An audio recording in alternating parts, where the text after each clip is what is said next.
반갑습니다. 청춘의 꽃 같은 믿음의 사람들이 모이는 청미듬교회 전용철 목사입니다. 오늘 벌써 1월 셋째 주일입니다. 오늘 주일 메시지를 함께 나누고자 이와 같이 동영상을 처음으로 찍게 되었습니다. 많은 분들 듣고 보시면서 은혜를 함께 나누었으면 좋겠습니다. 오늘 전하해 드릴 말씀은 구약성경 열왕기상 10장에 있는 말씀입니다.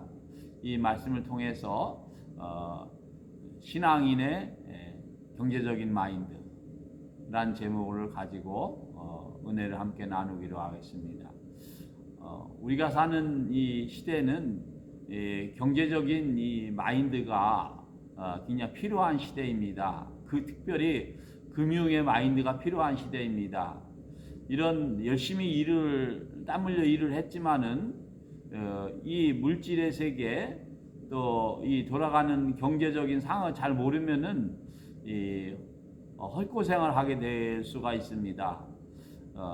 오늘 우리 이 코로나 이후에 얼마나 많은 사람들이 고생을 하고 있으시고 또 많은 젊은이들이 직장을 못 구하고 또 많은 사업장, 생업에 큰 어려움이 오고 있지 않습니까? 그래서 더욱더 사람들이 이 경제적인 이 상황이 어려워지니까 여러 가지 돌파구를 찾기 위해서 노력을 하고 계십니다.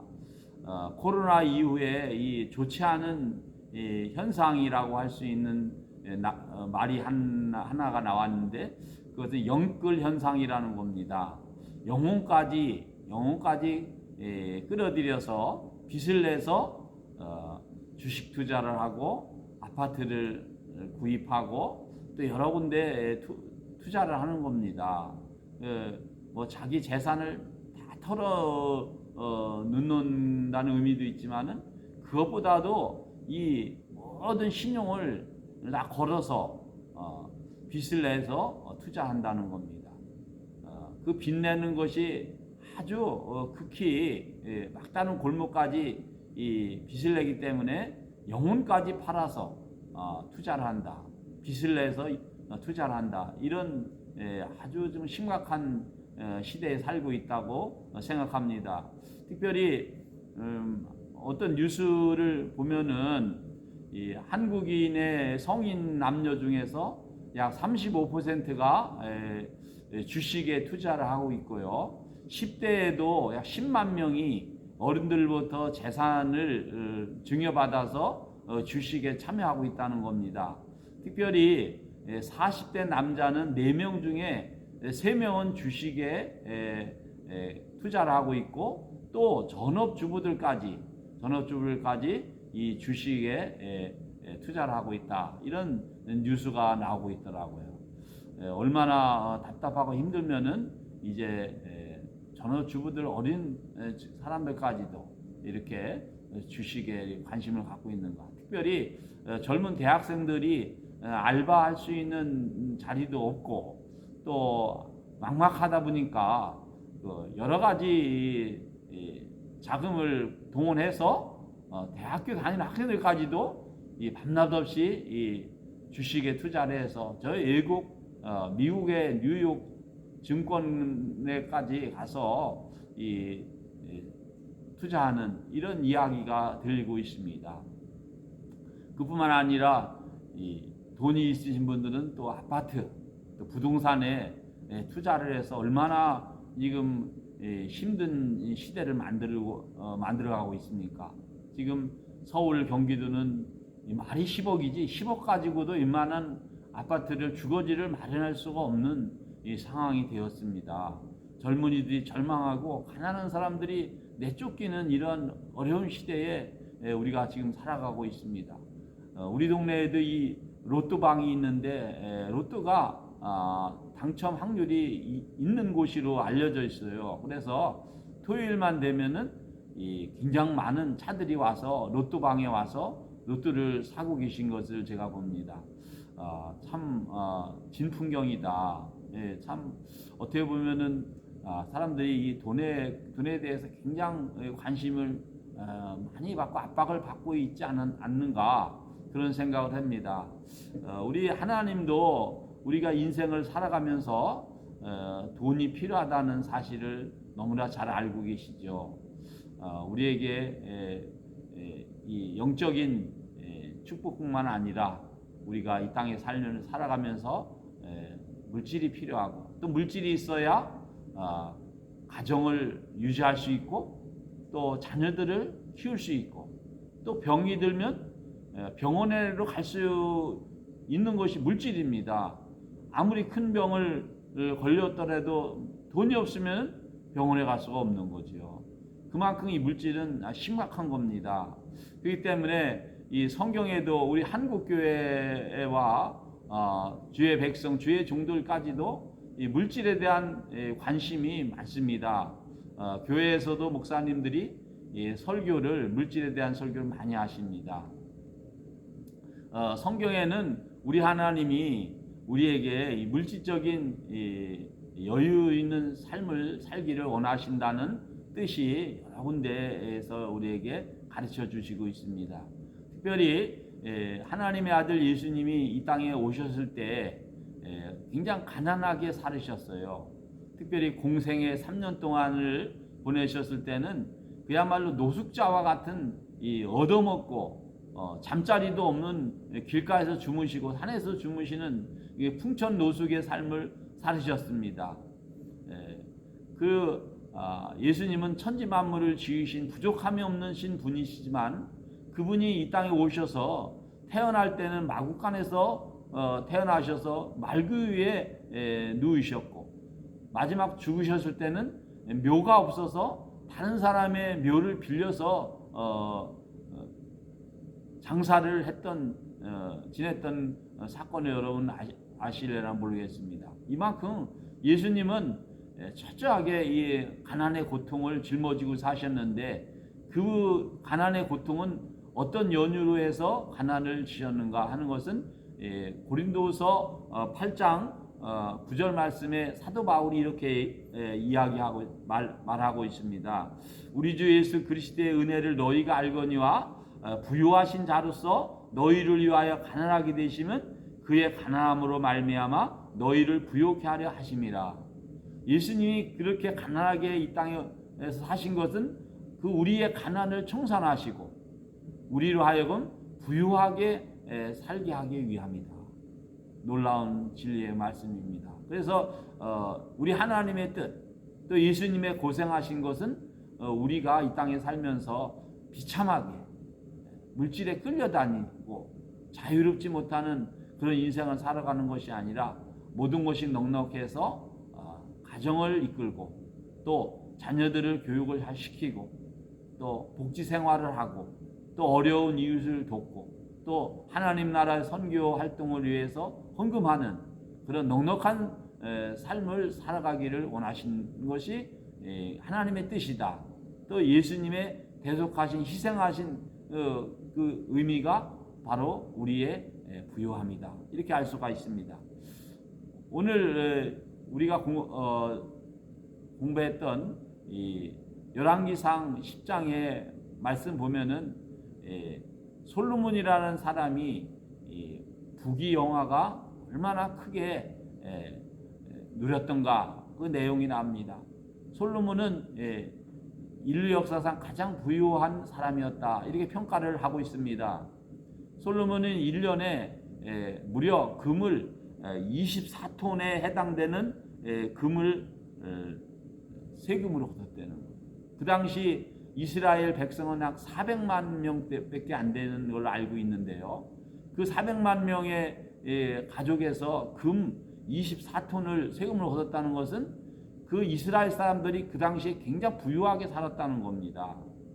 그러므로 이렇게 막대한 이 세금을 거둘 수가 있었죠.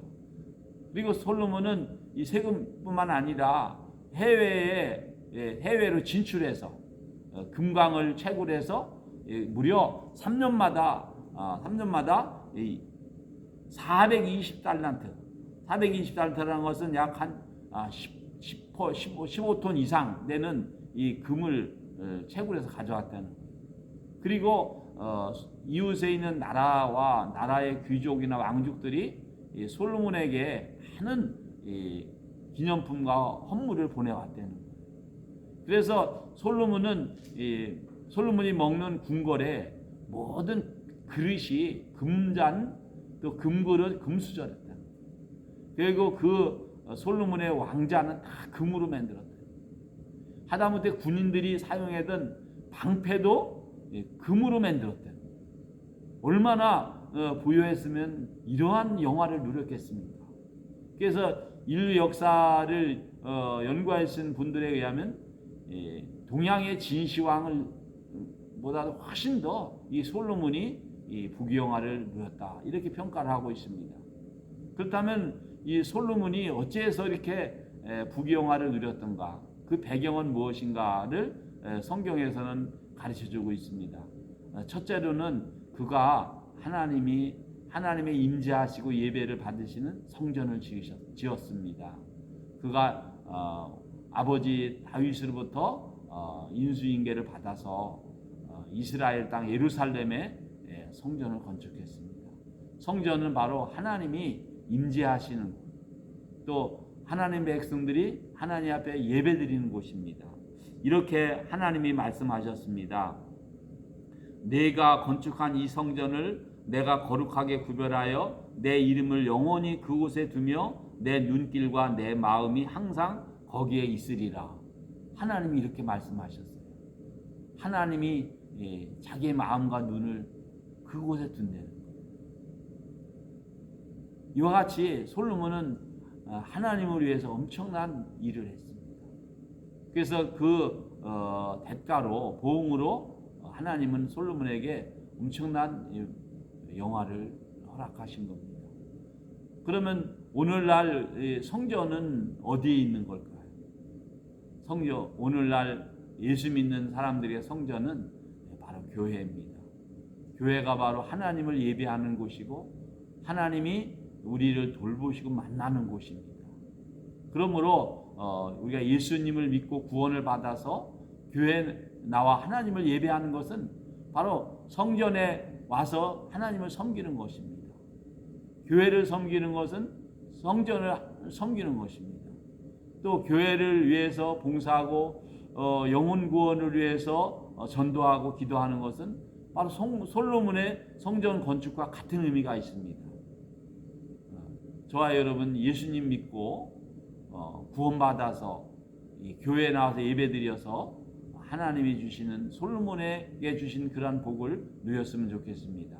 두 번째로 솔로몬이 하나님의 그런 큰 복을 받았던 동기는 그가 하나님의 말씀대로 순종하여 살았다는 겁니다.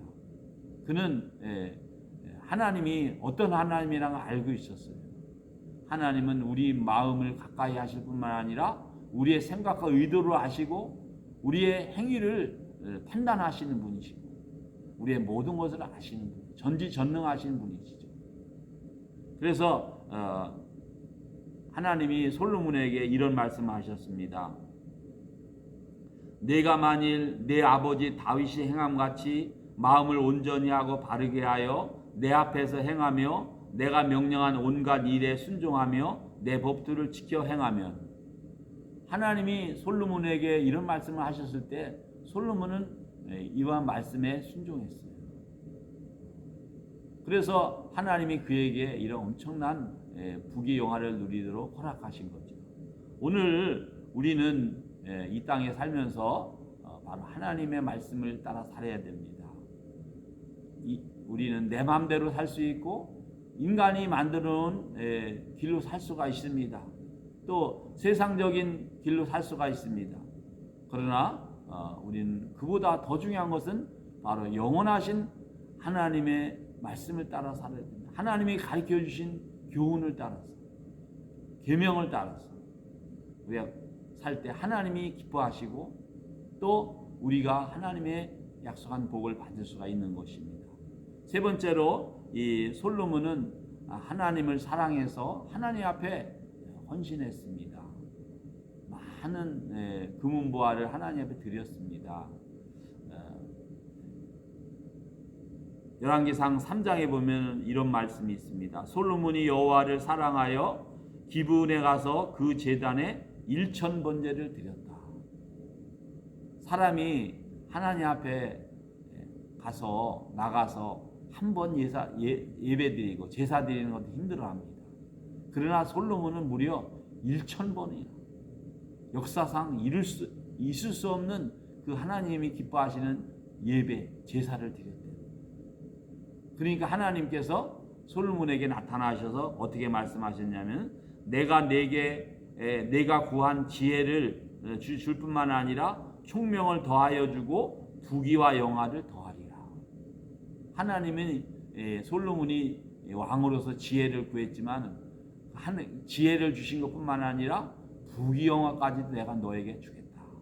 이렇게 말씀하셨는데 참으로 그 말씀대로 솔로몬이 이렇게 부귀 영화를 누리게 된 겁니다. 오늘 우리가 이 땅에서 경제적인 마인드를 가지고 물질을 얻기 위해서 여러 방법으로 일하고 노력하고 힘을 씁니다. 그러나 성경에서 가르쳐 주시는 하나님의 길이 있다는 것. 우리 사랑하는 여러분, 우리 어느 길을 가시겠습니까? 솔로몬의 걸어갔던 길, 하나님이 만들어 놓으시고 하나님 인도하신 그 길로 가시기 바랍니다. 후회가 없습니다. 예수님께서 이렇게 말씀하셨어요. 예수님은 우리가 얼마나 물질을 위해서 밥 먹고 살기 위해 노력하고 있는 걸 잘 알고 있어요. 그러면서 예수님 말씀하시기를 너희 하늘 아버지께서 이 모든 것이 너희에게 있어야 할 줄 아시느니라. 그러므로 너희는 먼저 그의 나라와 그의 의를 구하라. 그리하면 이 모든 것을 너에게 더하시리라. 예수님은 우리가 물질을 구하고 열심히 땀 흘려 일하고 고생하는 거 알고 있어요. 그러나 그거 이전에 너희들이 먼저 해야 될 일이 있다. 바로 영혼이 구원받고 또 하나님의 교회에서 나와서 교회를 섬기고 하나님의 진리의 말씀을 배워서 그대로 행하고 살면서 또 어려운 이웃을 돕고 살아가는 것. 이러할 때 하나님께서 솔로몬에게 내려주신 복을 왜 못 내려주시겠습니까? 하나님은 변화가 없으신 분이에요. 인간은 변하지만은 하나님은 변화가 없습니다. 사랑하는 여러분, 오늘 솔로몬의 이야기를 통해서 여러분들이 뭔가 한 가지 얻었으면 좋겠습니다. 그리고 여러분 인생 살아가면서 고생하지 아니하시고 올 2022년 1월 시작됐는데 생각하고 소원한 것도 이루어지면서 또 하나님이 오늘 약속하신 그런 복에 참여하시는 저와 여러분 되시기 바랍니다. 제가 잠시 기도드리겠습니다. 하나님 아버지 감사합니다. 우리 하나님께서 솔로몬에게 구하지 아니한 부귀와 영화를 더하여 주셨고 하나님이 어떤 길로 살아가야 될 것을 가르쳐 주셨습니다. 솔로몬이 그 길로 나갈 때 하나님의 은혜와 복이 임한 것처럼 저희도 이 땅에 살면서 하나님이 가르치시고 인도하신 길을 따라 나감으로 인하여서 하나님의 복을 얻고 이 땅에서 많은 어려운 이웃을 돕고 하나님 나라를 위해서 헌신하는 우리 모든 가족들이 되게 하여 주시옵소서. 예수님의 이름으로 기도하옵나이다. 아멘. 감사합니다. 오늘 처음 동영상 찍습니다. 아마 부족한 것이 좀 있으리라고 봅니다. 저도 처음에니까 떨리고 준비를 했습니다만 이게 쉽지 않습니다. 양해하시고 다음 주에 만나 뵈기로 하겠습니다. 감사합니다.